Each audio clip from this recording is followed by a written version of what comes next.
Достар, қалайсыздар? Бүгін біз шоколадный мраморный печенье жасаймыз. Өте дәмді болады, күшті. Сырты хрустящий, іші жұмсақ. Бірінші сары май, жұмыртқа, цекер үшеуін салып әбден араластырамыз.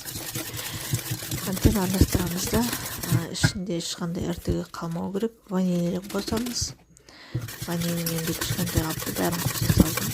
Осыны разрыхлитель қосамыз. Разрыхлитель қосып, жаңағы ұнды қосып аз-аздап.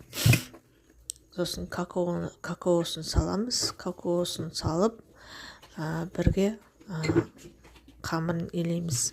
Қамыры жұмсақ болады, қолға жабыспайтындай болады. Жасап көріңіздер.